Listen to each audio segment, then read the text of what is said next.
Jó capítulo 37. A tempestade me faz bater o coração como se ele fosse pular para fora do peito. Escutem o estrondo da voz de Deus, o trovão que sai da sua boca.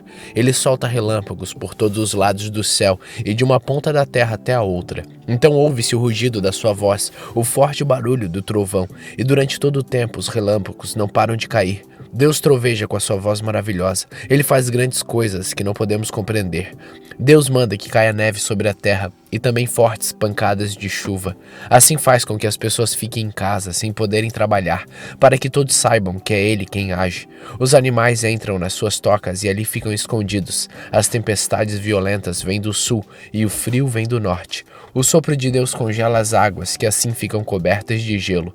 Deus enche de águas as nuvens e elas lançam os relâmpagos. Seguindo a ordem de Deus, as nuvens se espalham em todas as direções.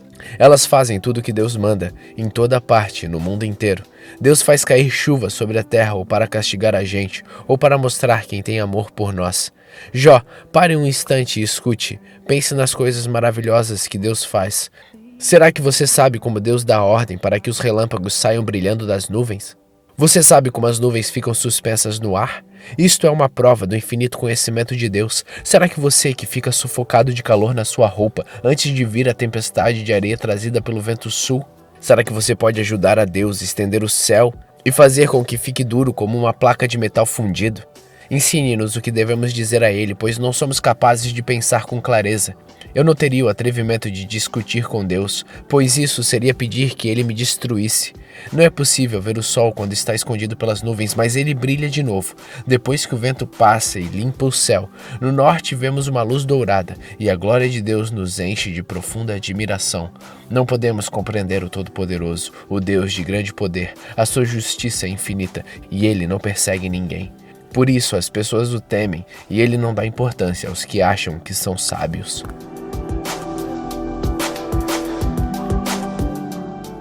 Jó, capítulo 38. Depois disso, no meio da tempestade, o Senhor Deus deu a Jó a seguinte resposta: As suas palavras só mostram a sua ignorância. Quem é você, para pôr em dúvida a minha sabedoria? Mostre agora que é valente, e responda às perguntas que lhe vou fazer. Onde é que você estava quando eu criei o mundo?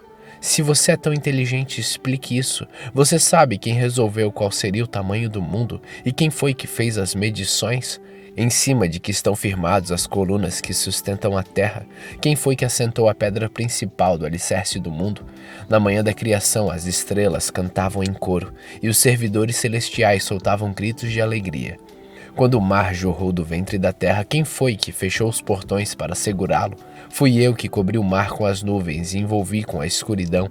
Marquei os seus limites e fechei com tranca as suas portas. Eu lhe disse, você chegará até este ponto e daqui não passará. As suas altas ondas pararão aqui. Jó, alguma vez na sua vida você ordenou que viesse a madrugada e assim começasse um novo dia? Você alguma vez mandou que a luz se espalhasse sobre a terra, sacudindo os perversos e os expulsando dos seus esconderijos? A luz do dia mostra as formas das montanhas e dos vales como se fossem as dobras de um vestido ou as marcas de um sinete no barro. Essa luz é clara demais para os perversos e os impede de praticar a violência. Jó, você já visitou as nascentes do mar? Já passou pelo fundo do oceano? Alguém já lhe mostrou os portões do mundo dos mortos? Aquele mundo de escuridão sem fim? Você tem alguma ideia da largura da terra? Responda se é que você sabe tudo isso. De onde vem a luz e qual é a origem da escuridão? Você sabe mostrar a elas até onde devem chegar e depois fazer com que voltem outra vez ao ponto de partida? Sim, você deve saber, pois é bem idoso e já havia nascido quando o mundo foi criado. Você alguma vez visitou os depósitos onde guarda a neve e as chuvas de pedra que ficam reservadas para os tempos do sofrimento e para os dias de luta e de guerras? Você já esteve no lugar onde nasce o sol ou no ponto onde começa a soprar o vento leste? Quem foi que abriu um canal para deixar cair os aguaceiros e marcou o caminho por onde a tempestade deve passar? Quem faz a chuva cair no deserto, em lugares onde ninguém mora? Quem rega as terras secas e despovoadas, fazendo nascer nelas o capim? Será que a chuva e o orvalho têm pai? E quem é a mãe do gelo e da geada? Quem faz com que as águas virem pedra e que o mar fique coberto por uma camada de gelo? Será que você pode amarrar com uma corda as estrelas das 7 cabrinhas? Ou soltar as correntes que prendem as 3 Marias? Você pode fazer aparecer a estrela da alva ou guiar a ursa maior e a ursa menor. Você conhece as leis que governam o céu e sabem como devem ser aplicadas na terra? Será que a sua voz pode chegar até as nuvens e mandar que caia tanta chuva que você fique coberto por um dilúvio? Você pode fazer com que os raios apareçam e venham lhe dizer: estamos às suas ordens? Quem deu sabedoria às aves, como o ibis, que anuncia as enchentes do rio Nilo, ou como o galo, que canta antes da chuva? Quem é capaz de contar as nuvens? Quem pode derramar a sua água em forma de chuva, que faz o pó virar barro, ligando os torrões uns aos outros? Será que é você quem dá de comer às leoas e mata a fome dos leãozinhos, quando estão escondidos nas suas covas ou ficam de tocaia nas moitas? Quem é que alimenta os corvos quando andam de um lado para o outro com fome, quando seus filhotes gritam a mim pedindo comida?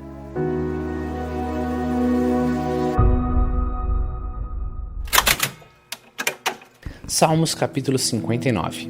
Ó meu Deus, livra-me dos meus inimigos, protege-me daqueles que me atacam, salva-me dos homens maus e livra-me desses assassinos. Ó Senhor Deus, olha, eles estão esperando para me matar, homens cruéis que estão fazendo planos contra mim.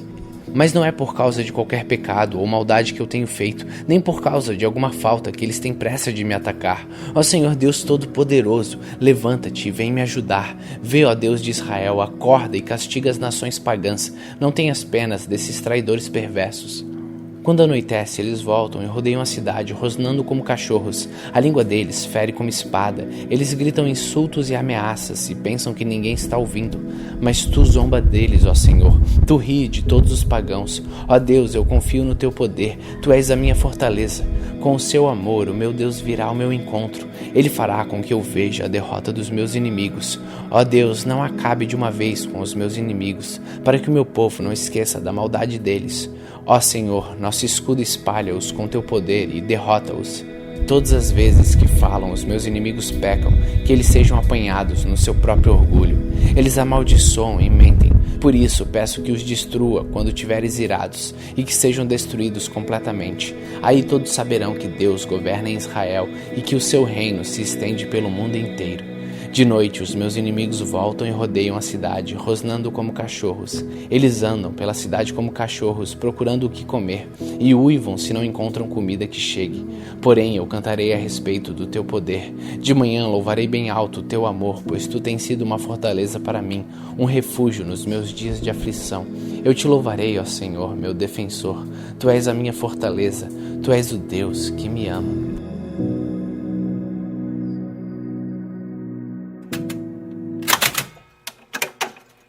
Lucas capítulo 23.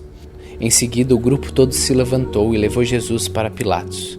Lá começaram a acusá-lo, dizendo: pegamos este homem tentando fazer o nosso povo se revoltar, dizendo a eles que não pagassem impostos ao imperador e afirmando que ele é o Messias, um rei. Aí Pilatos perguntou a Jesus: você é o rei dos judeus? Jesus respondeu: quem está dizendo isso é o Senhor. Então Pilatos disse ao chefe dos sacerdotes e à multidão: não encontro nenhum motivo para condenar esse homem. Mas eles insistiram: ele está causando desordem entre o povo em toda a Judéia. Ele começou na Galiléia e agora chegou até aqui. Ouvindo isso, Pilatos perguntou: este homem é da Galiléia?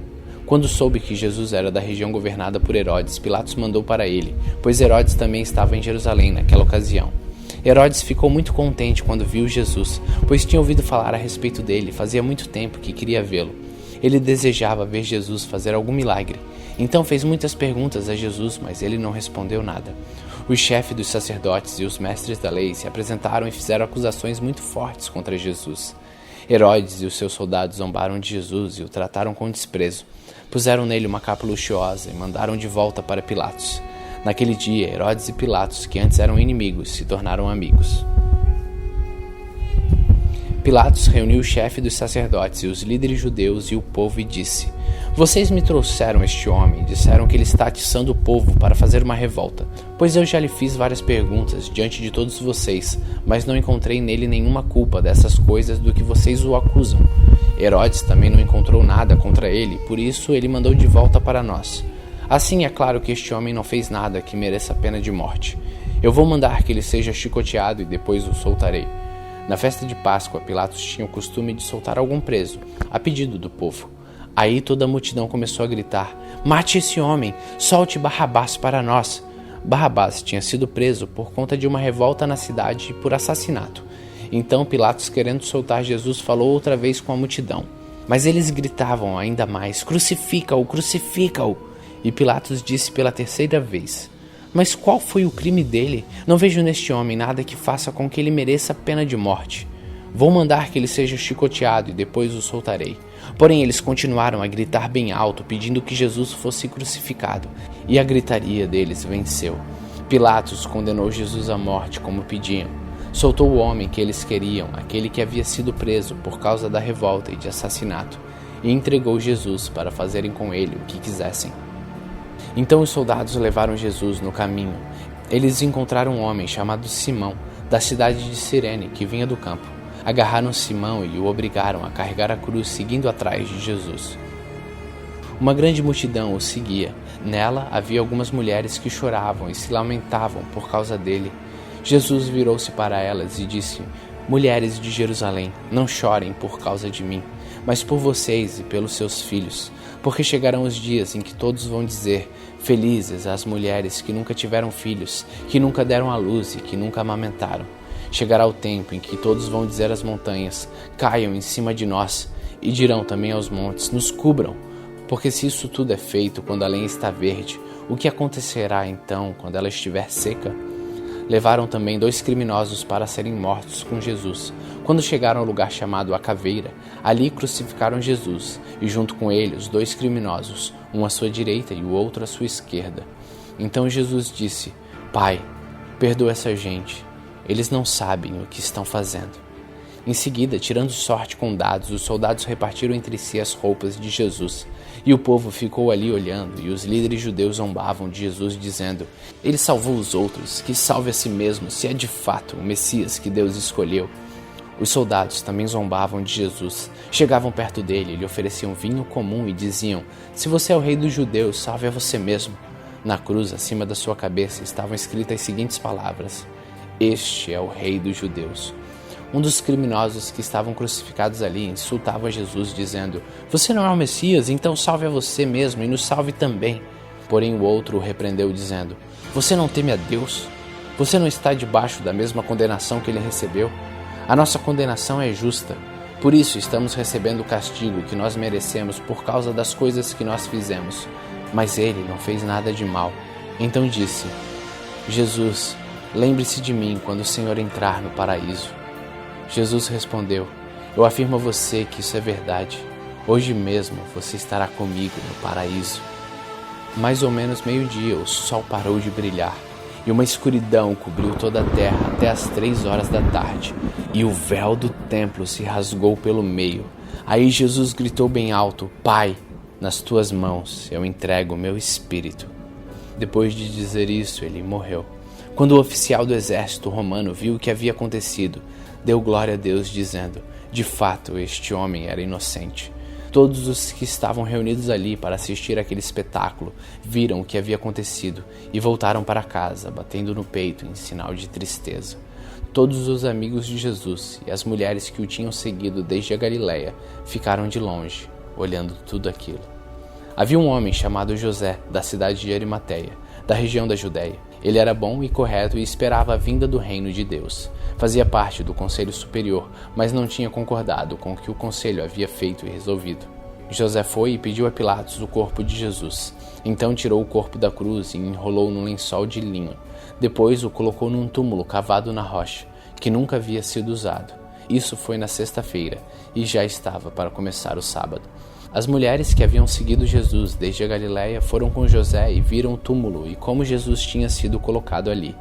Depois voltaram para casa e prepararam perfumes e óleos para passar no corpo dele. E no sábado elas descansaram conforme a lei manda.